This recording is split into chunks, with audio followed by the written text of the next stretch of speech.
what is the first 3 years? Probably important information for you.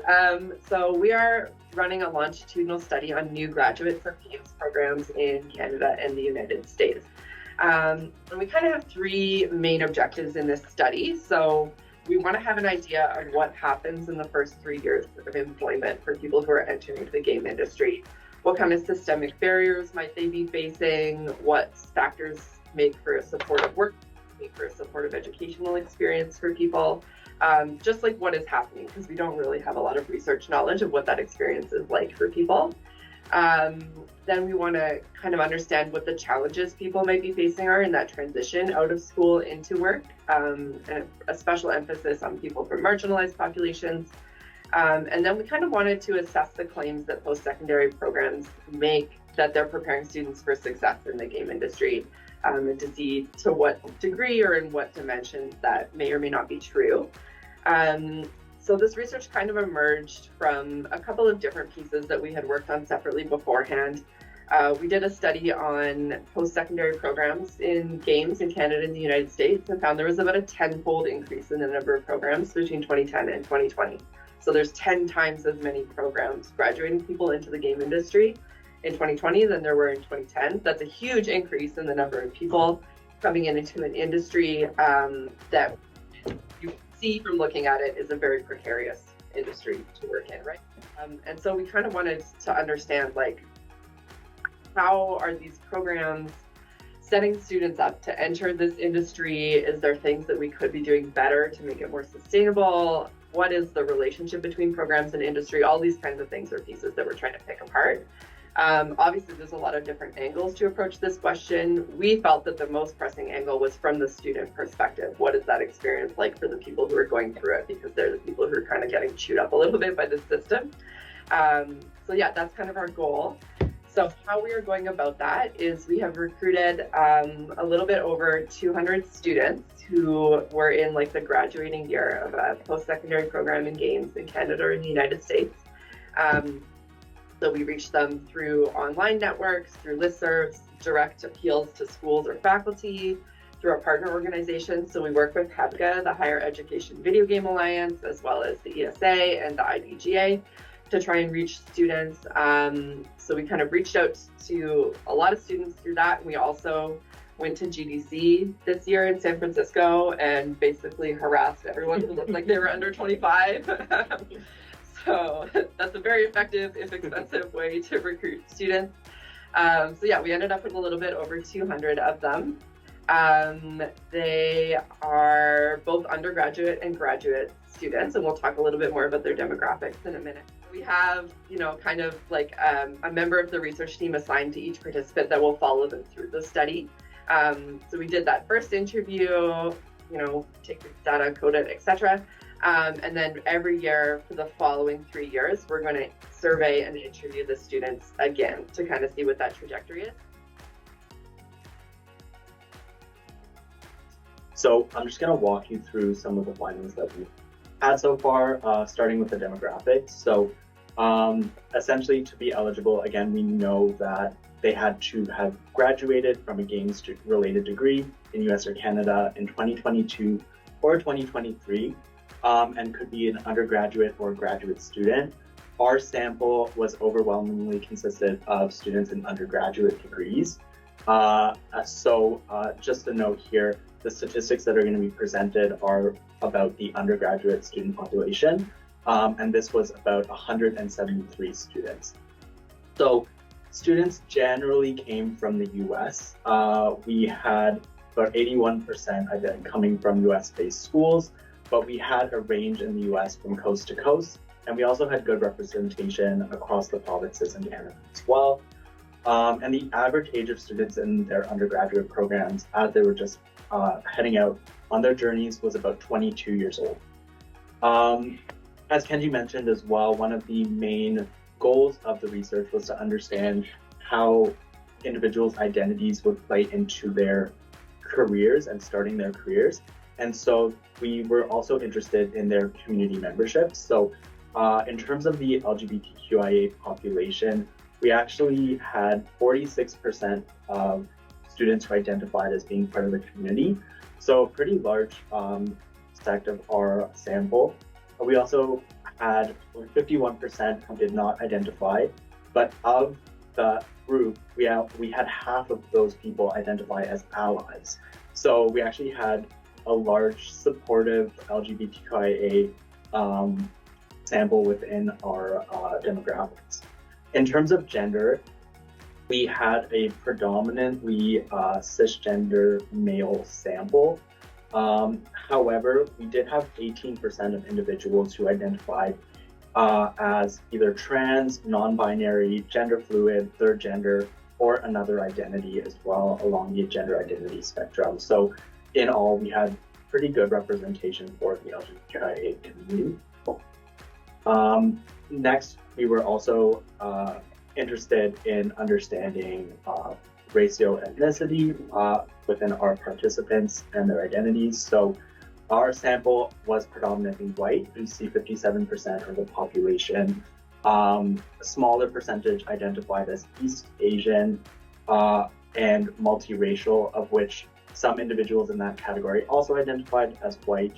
But I will note here that we also had individuals who chose not to disclose this in the survey, but later in their interviews did share their racial ethnic identity with us. So there are some categories there that are maybe not represented, but hopefully we'll catch them in the later surveys. Perfect. So we were really curious about how students might perceive their identities impacting their journey as they start their careers and trying to get their foothold in the industry. And so we asked them about the potential impact their race, gender identity, sexual orientation, identity at large would impact this journey for them. And unfortunately, we see here about half of participants said that they believe that this would impact their ability to gain their foothold in the industry.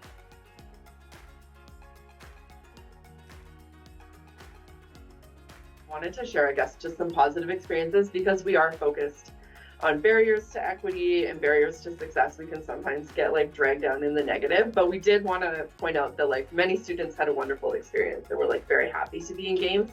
So we have a couple of quotes from our interviews here of students who had really fabulous experiences. And overall, that we're framing this conversation around deficits is not to say that game educators are doing a bad job or that it's bad to be teaching people about games. We've heard lots of people who had wonderful educational experiences.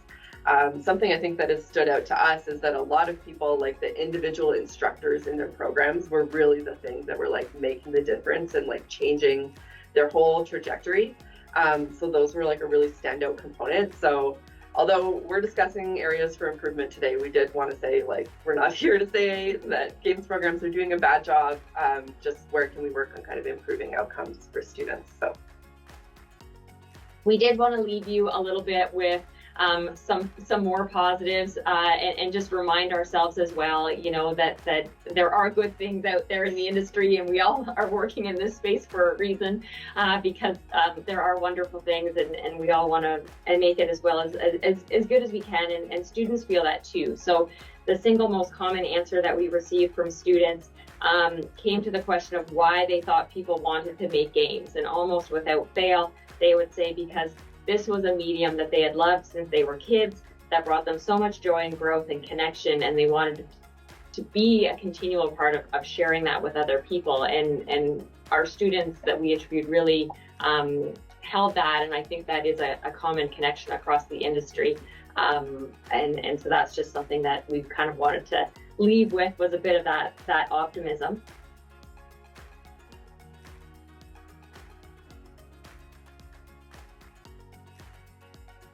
Are there things that programs can be doing differently or more around equity and access, or is this not the purview in a way? If we feel as educational institutions, educating about some of these aspects of the industry are not our job, if I can put it a little bit that way, or as a devil's advocate there. I see Kevin's hand online. Hi, can you hear me? Yeah. Cool.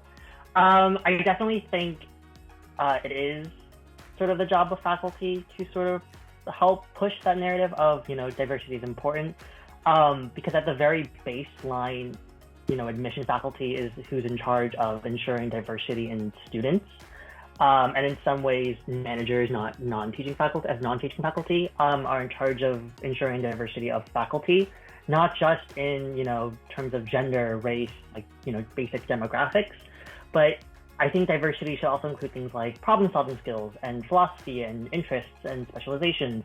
And those should also be taken into consideration, because if you have, let's say, all PhD students or PhD faculty, then your undergraduate program is going to be taught like a PhD program and not as an undergrad program, right? That sort of background as all PhD teachers is going to influence that.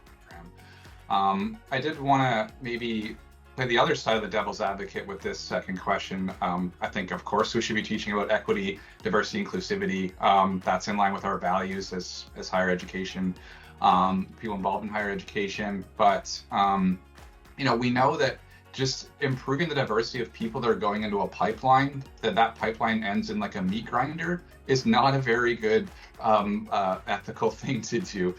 We need to look at the meat grinder. We need to change what that looks like. So I think, to play the other side of the devil's advocate, I would say, to what degree should we all be involved in the push for unionization of the games industry? That's pretty much the only useful mechanism I can see that can actually alleviate a lot of these issues.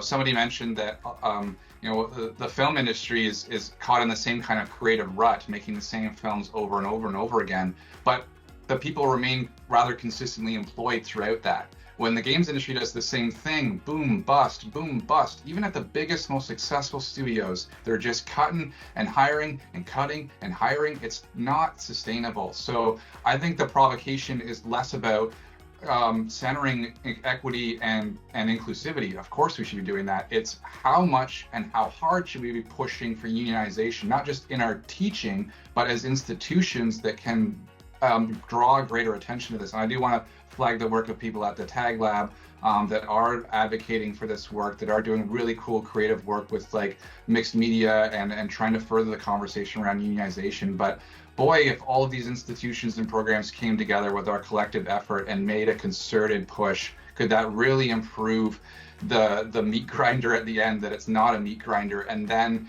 let's improve that pipeline and make sure it's not just white guys that are moving to the top of these unionized jobs. That's kind of my 2 cents on where we're at.